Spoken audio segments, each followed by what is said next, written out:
ଜୟ ଜୟ ଜଗନ୍ନାଥ ତିନି ଧୂପ ବେଳେ।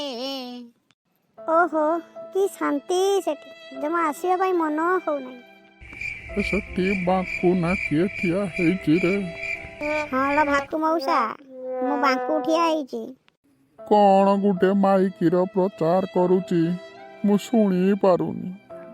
ମୋ କାନଟାକୁ ତ କିଛି ଶୁଭୁନି। ତ ଆଇକି ଟିକେ ଡାକି ଦେ ତ।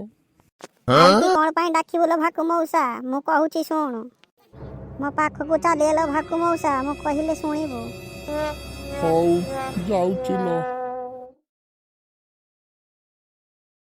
ତୁ ତ ବୁଢ଼ା ହେଲୁନି, ଯାଇପାରିବୁନି କି ଆଉ ଦେଖି ପାରିବୁନି। ତୋ ପୁଅକୁ କହ ତତେ ଆଉ ମାଉସୀକୁ ନେଇକି ବୁଲେଇ ନେଇ ଆସିବ। ପୁଅଟା ଯେ ବାପ ଏତେ ବାଳୁଙ୍ଗା ହେଇଛି, ଆମ କଥା କିଏ ବୁଝୁଛି? ଗାଡ଼ି ଗୋଟେ ଧରି ବୋହୂକୁ ବସେଇ ତ ଖାଲି ବୁଲୁଛି। ହଉ ମଉସା, ତୋ ବୋହୂଟା ବି ତ କଥା ବୁଝୁନି। ନା ବାପ, ଆମ ବୁଢ଼ା ବୁଢ଼ୀ କଥା କିଏ ବୁଝୁଛି? ହଉ ଲୋ ଭାକୁ ମଉସା, ତତେ ଆଉ ମାଉସୀକି ନେଇ ବୁଲେଇ ଆଣିବି। କୁଆଡ଼େ ନ ବୁଲ ବାପ ମତେ। ତତେ ନେଇଯିବି ପଞ୍ଚୁପାଲିର 251 କୁଣ୍ଡିଅ ବିଶାଳ ବଡ଼ ମହାଯଜ୍ଞ ହଉଛି। ହଉ ଲୋ ବାପ, ତୁ ଦେଖେଇ ଆଣିଲେ ତୋର ଧର୍ମ ହବ।